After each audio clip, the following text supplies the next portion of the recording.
Hello students, इस lecture में हम लोग माइक्रोसॉफ्ट वर्ड के अंदर चार्ट्स और स्मार्ट आर्ट को इंसर्ट करना सीखेंगे। सबसे पहले हम लोग स्मार्ट आर्ट को इंसर्ट करना सीखते हैं। इसके लिए हमें इंसर्ट टैब के अंदर जाना पड़ेगा और यहाँ पे हमारे पास है जी smart art. Smart art basically मुख्तलिफ ग्राफिक्स होते हैं जिनकी हमें मुख्तलिफ जगहों पर ज़रूरत पड़ती है। हाल में तमाम शेप्स हैं जो इन कैटेगरीज में मौजूद हैं। सबसे पहले हम लोग देखते हैं लिस्ट। अगर आप लोग कोई भी लिस्ट बनाना चाह रहे हैं ग्राफिकली, उस लिस्ट को शो करना चाह रहे हैं, तो यहाँ से किसी भी आप स्टाइल को सिलेक्ट करेंगे। फ़र्ज़ करें ये पहला ही है, इसको ओके करेंगे तो यहाँ पे उसने इंसर्ट करके दे दिया हमें स्मार्ट आर्ट। तो टेक्स्ट जो है इसके ऊपर आप लोग क्लिक करेंगे और यहाँ पे लिस्ट के मुताबिक आइटम को दे सकते हैं। फ़र्ज़ करें हम लोग कंप्यूटर के पार्ट्स दे रहे हैं यानी हार्डवेयर के, तो यहाँ पे CPU लिख लेते हैं और यहाँ पे रैम लिख लेते हैं, इधर रोम लिख लेते हैं और यहाँ पे फ़र्ज़ करें माउस और इधर कीबोर्ड। तो इस तरह से हम लोगों ने जो मुख्तलिफ हार्डवेयर हैं उसकी एक लिस्ट यहाँ पे प्रोवाइड कर दी।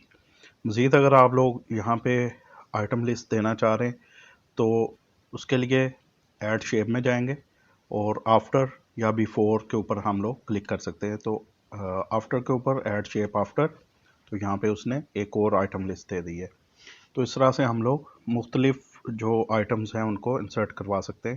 यानी अब यहाँ पे राइट क्लिक करेंगे और एडिट टेक्स्ट करके इधर हम लोग फ़र्ज़ करें लिख देते हैं HDD यानी हार्ड डिस्क ड्राइव। इसी तरह इनको मूव अप भी किया जा सकता है, किसी भी आइटम को मूव अप कर सकते हैं या मूव डाउन करवा सकते हैं लाइक दिस। यानी HDD को हम पहले ले गए, कीबोर्ड बाद में आ गया, मूव अप करेंगे तो यहाँ से उसने उसको माउस से रिप्लेस कर दिया है। उसके बाद है जी आप लोग इनको बुलेट्स वगैरह भी ऐड करवा सकते हैं। ये बुलेट्स आगे नीचे, और अनबुलेटेड करना हो तो इसको Ctrl+C कर लें सिंपली। नेक्स्ट है इसके लेआउट्स। हम लोग लेआउट किसी से भी चेंज कर सकते हैं जो कि हमारे पास लिस्ट के लेआउट हैं। तो यहाँ पे जैसे माउस को रोल ओवर करते हैं तो उन्हीं से वो इसको रिप्लेस करवा रहा है।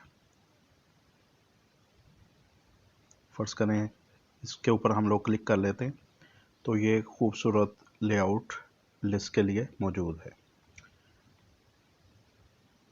इसके अलावा आप लोग स्मार्ट आर्ट डिज़ाइन के अलावा फॉर्मेट की हमारे पास उसने ऑप्शन दी है। इसके ऊपर क्लिक करेंगे इस टैब के ऊपर तो यहाँ पे उसके स्टाइल आ गए मुख्तलिफ। हम लोग इसको सिलेक्ट करेंगे, किसी भी एक आइटम को सिलेक्ट कर लें और यहाँ से उसको चेंज किया जा सकता है, स्टाइल को चेंज किया जा सकता है। यहाँ पे मुख्तलिफ स्टाइल्स हैं हमारे पास, किसी भी कलर से हम लोग उसको रिप्लेस भी करवा सकते हैं। यानी जो डिफ़ॉल्ट कलर दिया हुआ है उसको आप लोग चेंज कर सकते हैं। उसके बाद वही ऑप्शंस हैं जो कि हम लोग पिछले लेक्चर में भी देख चुके हैं, यानी शेप को फिल करना किसी कलर से, उसकी आउटलाइनिंग करना, उसको मुख्तलिफ इफ़ेक्ट्स देना, टेक्स्ट फिल कर सकते हैं। टेक्स्ट फिल का यानी कलर, उसके बाद आउटलाइन का कलर है, उसके बाद है जनाब टेक्स्ट इफ़ेक्ट्स उसने दिए हुए हैं। हम लोग जो टेक्स्ट उसने दिया हुआ है उसको मुख्तलिफ इफ़ेक्ट्स दे सकते हैं। ये देखें CPU जो लिखा हुआ है ये चेंज हो जाएगा। अगर हम लोग शेडो देते हैं इसका तो वो वहाँ पे चेंज हो रहा है। रिफ्लेक्शन के लिहाज से देना चाह रहे हैं, ग्लो करना चाह रहे हैं, यानी CPU जो लिखा हुआ है हमारा टेक्स्ट उसको का इफ़ेक्ट है ये। आउटलाइनिंग जो इसकी आउटलाइनिंग होती है उसके इफ़ेक्ट्स होते हैं, और जो टेक्स्ट फिल है जो कलर उसने बैकग्राउंड पे सेट किया हुआ है उसके इफ़ेक्ट्स हैं। उसके बाद वर्ड आर्ट स्टाइल है, तो यहाँ से आप लोग कोई भी स्टाइल अप्लाई करवा सकते हैं, उससे टेक्स्ट जो है उसका इफ़ेक्ट चेंज हो जाएगा। मज़ीद इसको यहाँ से हैंडलर की मदद से रीसाइज़ भी किया जा सकता है। नेक्स्ट हम लोग इंसर्ट करवाते हैं जी, दोबारा से इंसर्ट में जाते हैं और स्मार्ट आर्ट के ऊपर क्लिक करते हैं तो यहाँ पे प्रोसेस की सिंबल्स दी हुई हैं। कोई भी प्रोसेस आप लोगों ने शो करवाना है, फ़र्ज़ करें ये फर्स्ट वन है, इसको ओके करवाते हैं और यहाँ से इसको जो स्मार्ट आर्ट स्टाइल है वो चेंज भी किया जा सकता है। मुख्तलिफ स्टाइल उसने दिए हुए हैं। फ़र्ज़ करें इसी को हम लोग अप्लाई करवा देते हैं। तो यहाँ पे अब टेक्स्ट लिखेंगे। लेट्स सपोज हम लोग लिखते हैं डाटा, और यहाँ पे प्रोसेसिंग। तो डाटा प्रोसेस होने के बाद इंफॉर्मेशन बन जाता है, तो इधर हम लोग इंफॉर्मेशन लिख लेंगे।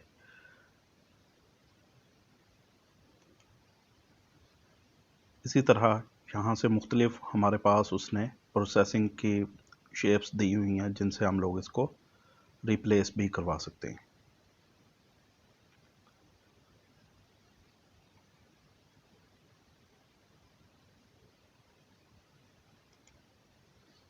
Like this. और बाकी आप लोग पिक्चर के लिहाज से इसका स्मार्ट आर्ट डिज़ाइन वगैरह जो है उसको चेंज कर सकते हैं, इसकी फॉर्मेटिंग करवा सकते हैं।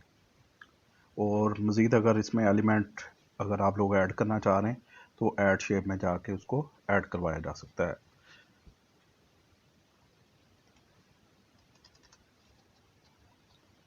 मज़ीद देखते हैं जी, इंसर्ट, स्मार्ट आर्ट, और यहाँ पे साइकिल दिया हुआ है। कोई आप लोग लाइफ साइकिल किसी चीज़ का शो करना चाह रहे हैं और उसको यहाँ पे अप्लाई किया जा सकता है।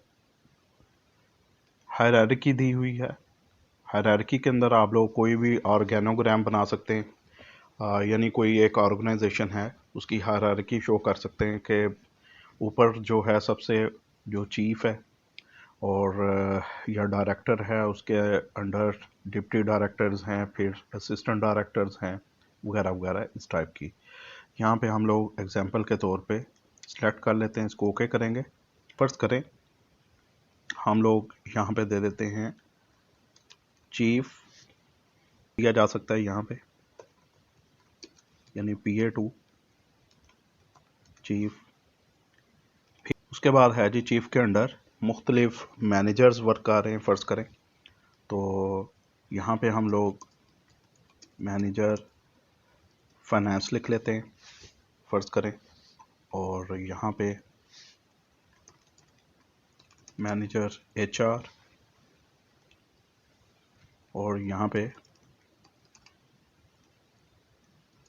मैनेजर लेट्स सपोज सेल्स लिख लेते हैं।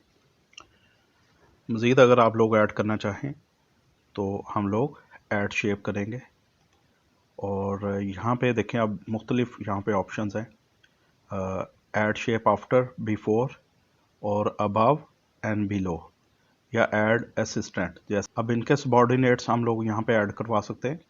तो मैनेजर फाइनेंस को हम लोगों ने सेलेक्ट कर लिया, ऐड शेप्स में जाएंगे और यहाँ पे ऐड शेप बिलो इसको सिलेक्ट किया, तो यहाँ पे उसने इसके अंडर जो वर्क करने वाले हैं उसको शो कर दिया है। सेम हम लोग बाकी जो मैनेजर्स हैं उनका जो सबॉर्डिनेट्स हैं उनको ऐड करवा सकते हैं यहाँ से ऐड शेप की मदद से। इसके अलावा इसका पैटर्न जो है उसको चेंज किया जा सकता है, यानी लेआउट को चेंज किया जा सकता है। तो मुख्तलिफ लेआउट्स उसने यहाँ पे दिए हुए हैं, इस तरह से हम लोग चेंज करवा सकते हैं।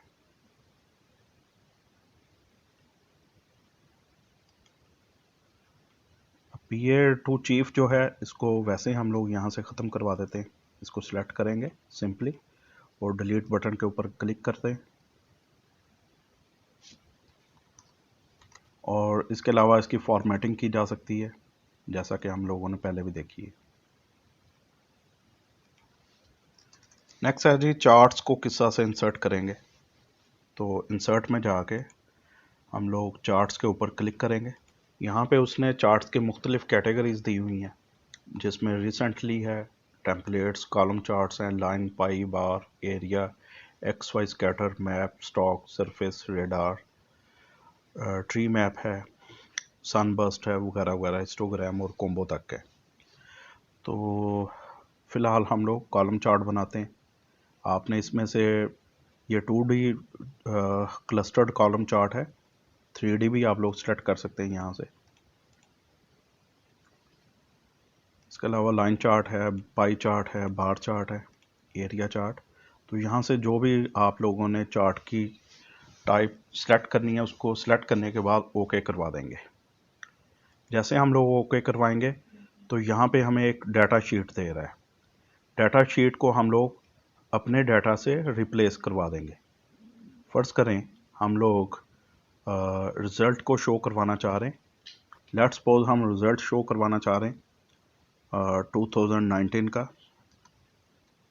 उसके बाद 2020 और 2021 का। तो इधर हम लोग क्लासेस के नाम लिख देते हैं। फ़र्ज़ करें ग्रेड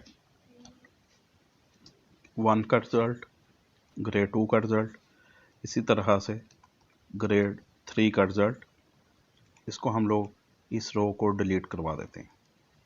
इधर हम लोग परसेंटेज दे देते हैं। फ़र्ज़ करें परसेंटेज रही है 90%, 95% और 92%। इसी तरह से इसकी परसेंटेज है 85, 94 और 92%। और इसकी परसेंटेज है 87, 88 एंड 85। तो उसके मुताबिक इसको हम क्लोज़ करेंगे तो यहाँ पे उसने हमें चार्ट क्रिएट करके दे दिया है। ईयर्स को उसने मुख्तलिफ कलर दिए हैं। 2019 को उसने ब्लू कलर दे दिया, 20 को रेड कलर दिया और 21 को ग्रीन कलर। और यहाँ पे ग्रेड 1 है, ग्रेड 1 का तीनों कलर्स में तीनों सालों का उसने रिज़ल्ट यहाँ पे शो कर रहा है। तो सबसे ज़्यादा अच्छा रिज़ल्ट जो है ये रेड वाला है।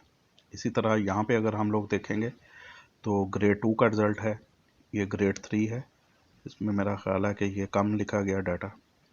दोबारा से हम लोग जो है वो शीट के ऊपर जाते हैं। तो यहाँ पे जो ब्लैंक एरिया है, यहाँ पे आप लोग राइट क्लिक करेंगे और इसमें है जी एडिट डाटा, इसके ऊपर क्लिक करेंगे तो डाटा शीट हमें दोबारा प्रोवाइड कर दी जाएगी। तो इधर फ़र्ज़ करें हम लोग ईयर ऐड करना चाह रहे हैं, उसको ऐड करवा लेंगे। कोई नया ग्रेड हम लोग ऐड करवाना चाह रहे हैं, वो करवा सकते हैं। इसके अलावा चार्ट का टाइटल है, यहाँ पे क्लिक करें और चार्ट टाइटल को दिया जा सकता है